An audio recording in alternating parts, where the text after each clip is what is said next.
السلام علیکم، میں ہوں آپ کا میزبان محمد رئیس احمد اور آپ دیکھ رہے ہیں پروگرام روشنی سب کے لیے۔ اس پروگرام کے ساتھ ہم حاضر ہوتے ہیں، ایک موضوع کا انتخاب کرتے ہیں، ممتاز و معروف علماء دین، مفتیان دین اور اسکالرز حضرات کو مدعو کرتے ہیں جو ہمارے سوالات کے جوابات دیتے ہیں۔ آج بھی ایک موضوع کا انتخاب کیا گیا ہے اور آپ کی لائیو کالز کو بھی شامل کیا جاتا ہے، آپ کے سوالات کے جوابات کو پروگرام کا حصہ بنایا جاتا ہے۔ آج ناظرین جو موضوع ہے بہت اہم موضوع ہے، یعنی غیر مسلموں کے ساتھ نبی کریم علیہ الصلاۃ والسلام کا حسن سلوک۔ آپ جانتے ہیں کہ قرآن کریم میں واضح طور پر ارشاد ہوا وما ارسلناک الا رحمۃ للعالمین، نبی کریم علیہ الصلوۃ والسلام کو اللہ تعالیٰ نے عالمین کے لیے رحمت بنا کر بھیجا۔ حجر ہوں، شجر ہوں، نباتات ہوں، جمادات ہوں، بشر ہوں، کوئی ہو، نبی کریم علیہ الصلوۃ والسلام ہر شے کے لیے رحمت ہیں۔ تو اس اعتبار سے غیر مسلموں کے ساتھ آپ کا جو حسن سلوک تھا وہ کیسا تھا؟ آپ اور ہم جانتے ہیں کہ مکی زندگی نبی کریم علیہ الصلوۃ والسلام کی اگر ہم پڑھتے ہیں تو وہ ایسے مظالم کا دور ہے اور ایک ایسا دور ہے کہ جس میں بہت زیادہ کوشش کی گئی کہ نبی کریم علیہ الصلوۃ والسلام کو تکالیف پہنچائی جائیں اور آپ کے اصحاب اکرام رضوان اللہ تعالی علیہم اجمعین کو بھی تکالیف دی جائیں۔ بہر صورت ایسی صورتحال میں کہ جب انسان جو ہے قوت کے اعتبار سے، افرادی قوت کے اعتبار سے کم ہو اور مخالف سمت میں زیادہ لوگ ہوں تو وہاں رویے عام طور پر عام زندگی میں ہم دیکھتے ہیں تبدیل ہو جایا کرتے ہیں، لیکن نبی رحمت صلی اللہ علیہ وآلہ وسلم کو اللہ تعالیٰ نے وہ اخلاق عظیمہ عطا فرمایا تھا کہ آپ ہر صورت میں آپ نے اپنے مخالف کو بھی جس طریقے سے اس کو مخاطب کیا، جس طریقے سے ان کے ساتھ روابط رکھے، جس طریقے سے اپنے ہم رویے کا لفظ استعمال کرتے ہیں لیکن نبی کریم علیہ الصلوۃ والسلام کی شان یہ لفظ نہیں ہے، اس لیے آپ کا حسن سلوک جو ہے وہ کیسا تھا، اس حوالے سے انشاءاللہ بات کریں گے۔ علامہ سید مظفر حسین شاہ صاحب ہمارے مہمان ہیں آج، جو ہمارے پینل کا حصہ ہوا کرتے ہیں، ماشاءاللہ آج بھی موجود ہیں، ہم بات کریں گے انشاءاللہ۔ علامہ صاحب السلام علیکم۔ وعلیکم السلام ورحمۃ اللہ۔ اور آپ کے ساتھ تشریف رکھتے ہیں ڈاکٹر محبوب الحسن بخاری صاحب، ممتاز و معروف ریلیجس اسکالر، ہمارے مہمان ہیں اور ہوا کرتے ہیں ہمارے مہمان، الحمدللہ آج بھی موجود ہیں۔ ڈاکٹر صاحب السلام علیکم۔ وعلیکم السلام۔ اور مفتی محمد اسماعیل نورانی صاحب، ممتاز و معروف عالم دین، ہمارے پینل کا حصہ ہوا کرتے ہیں، آج بھی ہمارے ساتھ موجود ہیں۔ مفتی صاحب السلام علیکم۔ وعلیکم السلام ورحمۃ اللہ۔ علامہ صاحب جیسے کہ میں نے ابتدا میں عرض کیا کہ آج جو ہے ہمارا موضوع ہے غیر مسلموں کے ساتھ آپ صلی اللہ علیہ وآلہ وسلم کا حسن سلوک۔ اب ہم مکی زندگی کی جانب آ جاتے ہیں کہ جہاں کفار و مشرکین جو ہے وہ اس بات کے درپے ہیں کہ آپ کو نقصان پہنچائے اور آپ کے اصحاب کو نقصان پہنچائے، ایسی صورت میں نبی کریم علیہ الصلوۃ والسلام کا جو حسن سلوک ہے وہ کیسا ہے، کچھ ارشاد فرمائیے۔ بسم اللہ الرحمن الرحیم۔ بہت بنیادی موضوع آپ نے رکھا ہے اور ناظرین کے لیے یقین سید عالم صلی اللہ علیہ وسلم کی مبارک اور پاکیزہ سیرت کے اس مبارک اور روشن گوشے کو سمجھنے سے اور حضور علیہ الصلوۃ والسلام کی ذات مقدسہ کے ساتھ اور آپ کی تعلیمات کے ساتھ اپنے قلبی روابط کو استوار کرنے کا ایک بہت حسین یہ پہلو ہے۔ یقیناً سید عالم صلی اللہ علیہ وسلم نے جس وقت یہ اللہ رب العالمین کی توحید اور اپنی رسالت کا اعلان فرمایا، اس وقت سے سارا مکہ جو آپ کی امانت و صداقت کا ذکر کرتا تھا وہ تعصب اور عصبیت کے اندر اس حقیقت کو سمجھنے کے بجائے اس کو اپنا انا کا مسئلہ بنا کر انہوں نے مخالفت مول لی۔ اس کو اگر اختصار کے ساتھ قبلہ رئیس بھائی عرض کریں اور آگے چل کے انشاءاللہ تفصیل سے اس پر ہم گفتگو کریں گے، تو اگر آپ دیکھیں کہ سید عالم صلی اللہ علیہ وسلم کی تعلیم اس اجڑے ہوئے معاشرے کے اندر کیا تھی، بالعموم پوری دنیا کے اندر فساد تھا اور بالخصوص عرب جو تھا اس کے اندر وہ تمام خرابیاں فساد کی موجود تھیں۔ بخاری شریف کتاب الوحی اگر آپ دیکھیں تو اس کے اندر باقاعدہ موجود ہے سید عالم صلی اللہ علیہ وسلم کے قلب منیر پر جب پہلی وحی آتی ہے، وہ سرکار صلی اللہ علیہ وسلم غار حرا سے لوٹ کر آتے صحیح، اور بار وحی اور ثقالت وحی کے حوالے سے جو سرکار میری ماں ام المومنین سیدہ خدیجہ الکبریٰ رضی اللہ تعالیٰ عنہا سے اس بات کا اظہار فرماتے ہیں، تو میری ماں ام المومنین سیدہ خدیجہ الکبریٰ رضی اللہ تعالیٰ عنہا جن کلمات کے ساتھ حضور کو تسلی دیتی ہیں اور حضور علیہ الصلوۃ والسلام کے قلب منیر کو اطمینان پہنچانے کی کوشش کرتی ہیں، وہ کیا ہے کہ اللہ رب العالمین آپ کو ضائع نہیں فرمائے گا، آپ مہمانوں کا خیال رکھنے والے ہیں، آپ وہ نادار اور تنگ دست لوگوں کے ساتھ معاونت کرنے والے ہیں، کیا بات، آپ غریبوں کا بوجھ اپنے سر لے کر ان کو راحت پہنچانے والے، اور جو حق کی بات کرتا اگر وہ تنہا بھی ہو تو آپ اس کے ممید و معاون بن جاتے ہیں۔ تو یہ صفات سید عالم صلی اللہ علیہ وسلم نے اس معاشرے کے اندر پیش کی، اور یہ اس وقت ہے جو 40 سالہ زندگی کے پہلے ہے، بلکہ اس کو یوں کہیے کہ جب تک میرے آقا علیہ الصلوۃ والسلام نے اپنی رسالت کا اعلان نہیں کیا تو میری ماں نے اس وقت تک حضور علیہ الصلوۃ والسلام کی سیرت کا خطبہ نہیں پڑھا۔ جب سرکار نے اپنی رسالت کا اعلان کر دیا تو ووجدک ضالا فہدی، تو یقیناً اس وقت سید عالم صلی اللہ علیہ وسلم کی اس رسالت پر جو بنیادی مقدمہ تعلیم کا پڑھا وہ سب سے پہلا مقدمہ میری ماں سیدہ خدیجہ الکبریٰ رضی اللہ تعالیٰ عنہا نے پڑھا۔ ہرقل کے دربار میں جس وقت جا کر ابو سفیان شکایت کرتے ہیں اور سید عالم صلی اللہ علیہ وسلم کے بارے میں بات کرتے ہیں کہ جناب وہ نبوت کا دعویٰ کرتے ہیں اور یہ باتیں کرتے ہیں، تو اس نے سب سے پہلی یہ بات پوچھی کہ وہ تمہیں کیا سکھاتے ہیں اور کس بات کی دعوت دیتے ہیں؟ کہتے ہیں یہ بات تو صداقت کی ہے کہ وہ صدق کی بات کرتے ہیں، کیا بات، وہ شرم و حیا کو اپنانے کی بات کرتے ہیں، وہ دھوکہ دہی خیانت سے روکنے کی بات کرتے ہیں۔ تو آپ دیکھیے سید عالم صلی اللہ علیہ وسلم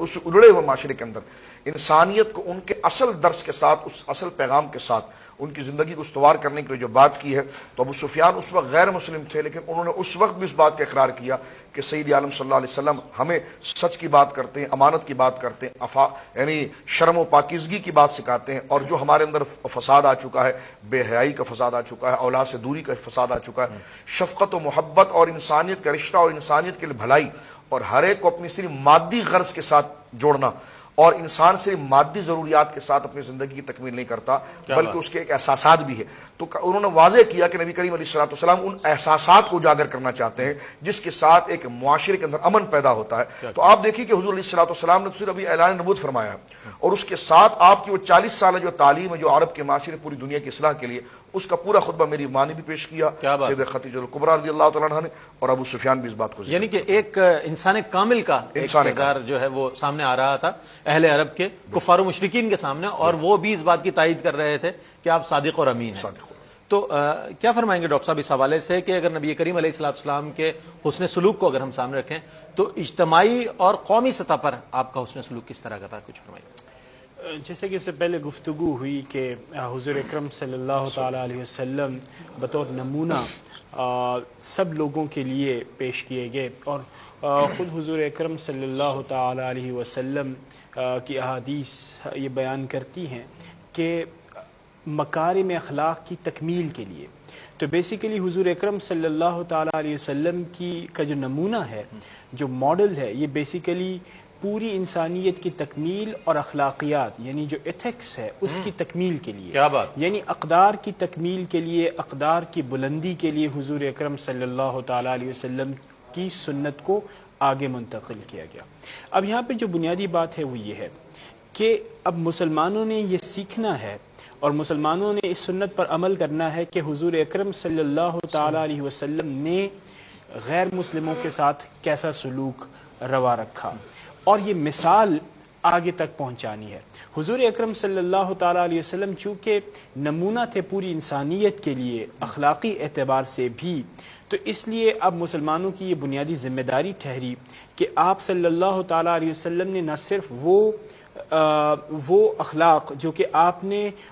مسلمانوں کے لیے اپنائے، اور وہ تربیت جو کہ صرف اور صرف مسلمانوں کے لیے تھی، نہ صرف اس کا اعتبار کرنا ہے اور نہ صرف اس کی سنت پر عمل کرنا ہے، بلکہ آپ صلی اللہ تعالیٰ علیہ وسلم نے جو تربیت فرمائی صحابہ کی، اور پھر صحابہ اور خلفائے راشدین المہدیین، اور پھر اس کے بعد آنے والے تمام کے تمام خلفاء اور پھر ائمہ نے جس انداز میں غیر مسلموں کے ساتھ رکھا،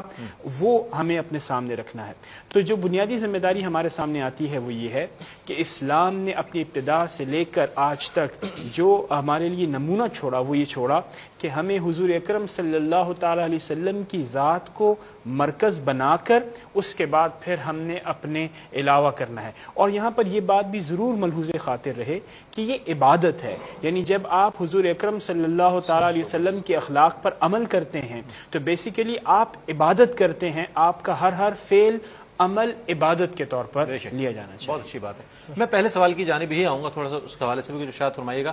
کہ اگر ہم نبی کریم علیہ الصلوۃ والسلام کی مکی زندگی کی طرف دیکھیں اور جو مذہب غیر مسلموں کی طرف دیکھیں تو ان کے ساتھ ظاہر ہے انہوں نے بے ادبی بھی کی، گستاخانہ جملے بھی آپ کی شان میں کہے، اور بہت ساری چیزیں ملتی ہیں کفار و مشرکین کی جانب سے، تو آپ کا رویہ اس وقت عام طور پر ہم یہ دیکھتے ہیں کہ اگر اس طرح کا معاملہ ہو جائے تو انسان غیظ و غضب میں آ جاتا ہے اور پھر اس طرح کے الفاظ استعمال کرتا ہے، لیکن وَإِنَّكَ لَعَلَىٰ خُلْقٍ عَظِيمٍ والا معاملہ ہے یہاں پر، تو کہ آپ کو اخلاق کے عظیم مرتبے پر اللہ تعالیٰ نے فائز فرمایا ہے۔ تو ایک ایسی ہستی کا کیا اس وقت ان کے ساتھ سلوک تھا، کچھ فرمائیے۔ بسم اللہ الرحمن الرحیم، اللہم صلی علی سیدنا مولانا محمد وبارک وسلم۔ یقیناً کفار مکہ نے جس قدر مظالم ڈھائے ہیں اور جتنی بے ادبیاں کی ہیں، نبی کریم صلی اللہ علیہ وسلم نے اس سے کہیں زیادہ بڑھ کر حلم اور بردباری کا مظاہرہ فرمایا ہے۔ ایک روایت بھی ملتی ہے کہ ایک یہودی زید بن سعنہ غالباً اس کا نام تھا، اس نے نبی کریم صلی اللہ علیہ وسلم کو آزمانے کے لیے کچھ اس طرح کا رویہ بھی ظاہر کیا تھا حضور علیہ السلام کے سامنے۔ تورات میں اس نے جو علامات پڑھی تھیں ایک نبوت کے لیے، نبی کے لیے، تو اس کو کچھ علامات نظر آئیں۔ اب وہ اس کو ویریفائی کرنے کے لیے، تصدیق کرنے کے لیے اس نے نبی صلی اللہ علیہ وسلم سے ایک معاملہ کیا مالی اعتبار سے، اور پھر جو اس میں ادائیگی کا وقت تھا اس سے پہلے ہی وہ مطالبہ کرنے کے لیے آ گیا۔ تو نبی صلی اللہ علیہ وسلم نے بہت تحمل کے ساتھ، جبکہ اصحاب میں سے کچھ نے غضب کا اظہار کیا، تو نبی صلی اللہ علیہ وسلم نے فرمایا کہ غضب کا موقع نہیں ہے، بلکہ فرمایا کہ اس کو مانگنے کا حق ہے، اس کو ادا کرو اور اس سے بہتر ادا کرو جتنا اس کا حق بنتا ہے۔ حضرت عمر رضی اللہ تعالیٰ عنہ کو فرمایا کہ جاؤ ان کے ساتھ اور ان کو ادا کرو۔ تو وہاں پر پھر زید بن سعنہ نے حضرت عمر رضی اللہ تعالیٰ عنہ سے کہا کہ یہ جو میں نے وہاں پہ محفل میں غیظ و غضب کا اظہار کیا ہے، شور شرابہ کیا ہے، یہ ویسے ہی مصنوعی تھا، میں جانچنا چاہ رہا تھا کہ میں نے ایک نشانی پڑھی ہے کہ جو نبی ہوگا واقعتاً اس کے سامنے جتنا غضب کیا جائے گا اس کا حلم اتنا بڑھے گا، کیا بات ہے، سبحان اس کا بردباری اس کی اتنی زیادہ بڑھتی چلی جائے گی۔ تو میں یہ دیکھ رہا تھا کہ میں جس قدر شور کر رہا تھا تمہارے نبی صلی اللہ علیہ وسلم کے چہرے پر اتنا وقار چھلک رہا تھا، اتنی تمکنت اور سکون نظر آ رہا تھا۔ تو یہ واقعی پھر نبی، اس نے کلمہ پڑھا اور وہ اسلام لے آیا۔ یہ نبی پاک صلی اللہ علیہ وسلم کی شان نبوت بھی ہے، شان اخلاق جو آیت آپ نے تلاوت کی وما ارسلناک الا رحمۃ للعالمین کا بھی مظہر ہے یہ۔ اس کے علاوہ اور بہت سارے واقعات آپ دیکھیں، فتح مکہ کے موقع پر حضور علیہ السلام ان تمام لوگوں سے کہ جو لوگ خون کے پیاسے رہ چکے ہیں اور بہت مختلف قسم کی کاروائیاں کر چکے ہیں، مظالم کی داستانیں رقم کر چکے ہیں، آپ صلی اللہ علیہ وسلم علی الاعلان فرماتے ہیں لا تثریب علیکم اليوم اذهبوا انتم الطلقاء، تم پر کوئی ملامت اور گرفت نہیں ہے، جاؤ تم سب کے سب آزاد ہو۔ پھر نبی پاک صلی اللہ علیہ وسلم کے سامنے جب طائف کا وہ ظلم کا واقعہ ہوتا ہے، طائف کے اندر جب تبلیغ کے لیے جاتے ہیں، اس کے بعد آپ صلی اللہ علیہ وسلم وہاں سے اس طائف کی وادی سے نکلتے ہیں، اور وہ طائف کے رہنے والے کفار جو ہیں اپنے قوم کے لڑکوں کو، بچوں کو پیچھے لگا دیتے ہیں، جس سے نالین مبارک خون سے بھر جاتی ہے۔ حضرت زید بن حارثہ آپ کے ساتھ ہیں۔ تو نبی پاک صلی اللہ علیہ وسلم جب ایک باغیچے میں کے اندر ٹھہرتے ہیں، وہاں پر ملک الجبال حاضر بارگاہ ہوتا ہے، پہاڑوں کا فرشتہ، اور وہ آ کر کہتا ہے کہ اللہ تعالیٰ نے مجھے مقرر فرمایا ہے اور آپ کی بارگاہ میں بھیجا ہے، تو اگر آپ فرمائیں تو میں اس پوری وادی کو یا پہاڑوں کو ان کے اوپر ملا دوں اور ان سب کو ہلاک کر دوں۔ تو نبی پاک صلی اللہ علیہ وسلم نے فرمایا کہ نہیں، بلکہ فرمایا میں امید کرتا ہوں، وانا ارجو، میں امید کرتا ہوں کہ ان کی آنے والی نسلوں میں اللہ تبارک و تعالیٰ کی وحدانیت کا اقرار کرنے والے آئیں گے۔ تو یہ نبی پاک صلی اللہ علیہ وسلم۔ اسی طریقے سے جب ایک موقع پر آپ کی خدمت میں مشورہ پیش کیا گیا کہ یہ جو کفار ہیں بار بار ستاتے ہیں، تنگ کرتے ہیں، مظالم ڈھاتے ہیں، آپ ان کے لیے دعائے ضرر فرمائیے، دعائے ہلاکت فرمائیے، تو فرمایا انی لم ابعث لعانا، فرمایا کہ میں لعنت کرنے والا بنا کر نہیں بھیجا گیا، انما بعثت رحمتن، میں تو رحمت بنا کر بھیجا گیا ہوں۔ اور فرمایا ایک روایت کے مطابق اور عالمگیری میں بھی ہے اللہم اہد قومی، اے اللہ میری اس قوم کو ہدایت دے، فانہم لا یعلمون، یہ میری حقیقت سے واقف نہیں۔ کیا بات، کیا بات ہے۔ نبی کریم علیہ الصلوۃ والسلام کے اس حسن سلوک کے حوالے سے آج بات ہو رہی ہے کہ جو آپ نے غیر مسلموں کے ساتھ کیا، اور یہ ہمارے لیے ایک بہت بڑا سبق ہے، بلکہ ہمارے لیے کیا قیامت تک آنے والے مسلمانوں کے لیے یہ ایک ایسی روشن مثال ہے کہ جب بھی ہم نبی کریم علیہ السلام کی سیرت طیبہ کو پڑھیں گے تو اس میں یہ چیز ضرور آئے گی کہ آپ کا غیر مسلموں کے ساتھ کیسا رویہ تھا، کس طرح کا برتاؤ تھا۔ اس حوالے سے ہم مزید بات کریں گے انشاءاللہ، صحابہ اکرام رضوان اللہ تعالی علیہم اجمعین کے حوالے سے بھی بات ہوگی، بزرگان دین کے حوالے سے بھی بات ہوگی، لیکن مختصر سا وقفہ ہے، وقفے کے بعد آپ کی خدمت میں حاضر ہوں گے، ہمارے ساتھ رہیے گا۔